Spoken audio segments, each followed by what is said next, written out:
Good morning, everyone, and welcome. By the time you see this, we will have already had two of our traditional Holy Week services, the Palm Sunday service yesterday, and this morning we have the first of our morning prayer services during Holy Week.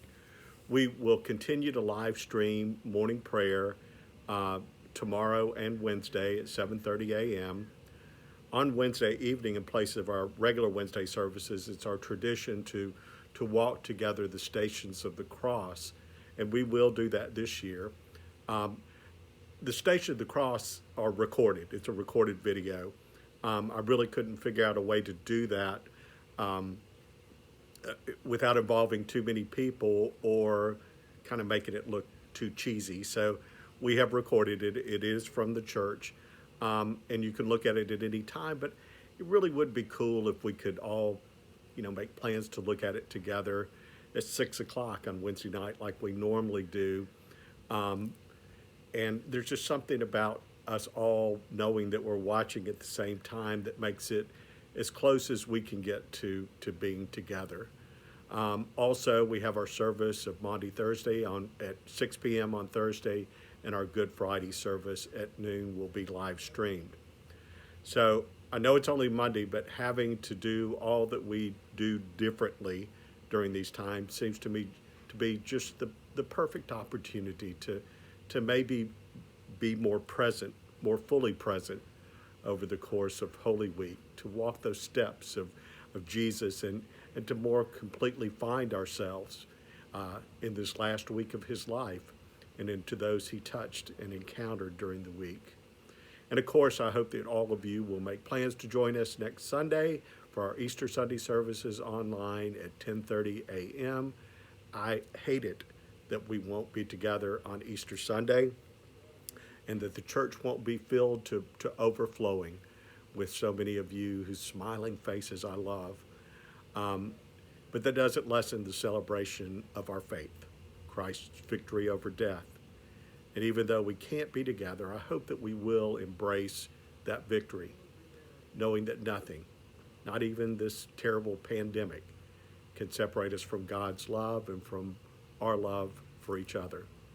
So in this week's edition of What's Happening, you're going to find again links to our diocesan website that has links to a variety of live stream services throughout the week.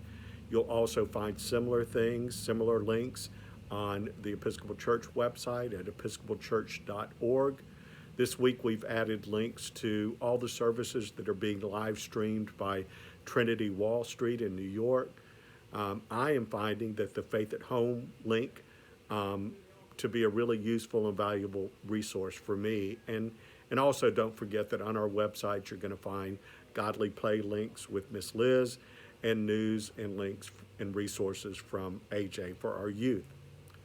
So beginning this week, you'll also be able to access a link for direct online giving to Holy Nativity. Right now, there's a link to the diocesan website where you can click on Holy Nativity and give through that. But in the next couple of days, there will be a link on our website, our own link, where you can give directly to the parish using your credit cards or PayPal accounts. And of course, you can continue to send in checks to the church office directly, as so many of you have done, and thank you for that. It occurs to me that for all of us, Holy Week takes on a variety of meanings. We recognize the solemnity of the events that happened this week, while at the same time, we know the end of the story. St. Catherine of Siena once wrote that he will, talking about Jesus, he will provide the way and the means, such as you could never have imagined. Leave it all to him. Let go of yourself. Lose yourself on the cross, and you will find yourself entirely. It's my prayer for all of us this week that each of us in our own ways and in the ways we find to stay connected, that we can embrace those words. May this Holy Week for all of us be like none other. Continue to pray for each other. Check on each other. If you need help, help is here. You can never imagine the power of a phone call or a note during these weird times. Be safe. Be well. God love you, and I can't wait to see you. Amen.